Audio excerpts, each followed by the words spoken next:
గాడిద ప్రేమ. రంగన్న ఒక గాడిదను, కుక్కను పెంచేవాడు. గాడిద చెరువుకు మాసిన దుస్తుల మూటలు మోసుకొని వెళ్ళేది. ఆ దుస్తులు ఉతికాక రంగన్న వెంట ఇంటింటికి తిరిగి ఎవరివి వారికి చేరవేసేది.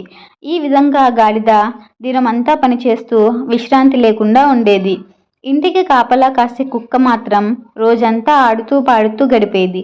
హాయిగా దినమంతా ఇంటి అరుగు మీద పడుకొని నిద్రపోయేది.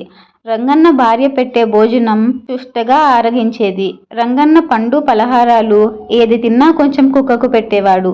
సాయంత్రం రంగన్న ఇంటికి తిరిగి రాగానే వీధి మలుపు దగ్గర ఆ సంగతి పసిగట్టి కుక్క తోక ఊపుతూ ఎదురు పరిగెత్తుకు వచ్చింది. రంగన్న శరీరాన్ని నాకుతూ రెండు కాళ్ళెత్తి అతని మీద ఎగరబడేది. రంగన్న ఏమాత్రం విసుక్కోకుండా ఎంతో ప్రేమగా దాని తల మీద నిమిరేవాడు. ప్రతిరోజు ఇదంతా చూసిన గాడిదకు ఒక ఆలోచన కలిగింది. యజమానితో కుక్క ఆ విధంగా మెలగడం వల్లే యజమాని దానిని అంత ప్రేమగా చూస్తున్నాడు. తను కూడా కుక్కలా యజమాని మీద ప్రేమ ఒలకపోయాలి అని అనుకుంది. ఆ రాత్రి రంగన్న భోజనం ముగించుకొని అరుగు మీదకు వచ్చాడు. వెంటనే గాడిద సంతోషంగా అరుస్తూ కుక్కలా రెండు కాళ్ళు పైకెత్తి రంగన్న పైకి దూకింది.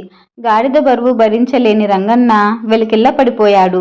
గాడిద అతని ముఖాన్ని నాకడానికి ప్రయత్నించడంతో భయపడి రంగన్న గట్టిగా కేకలు వేశాడు. అతని కేకలు విన్న ఇరుగు పొరుగు వారు పరిగెత్తుకొచ్చి దుడ్డు కర్రతో గాడిదను చావబాదారు. పారిపోతున్న గాడిదను వెంటబడి ఊరవతలకి గెంటేశారు. దానితో ఆ గాడిదకు తను చేసిన పొరపాటు తెలిసి వచ్చింది.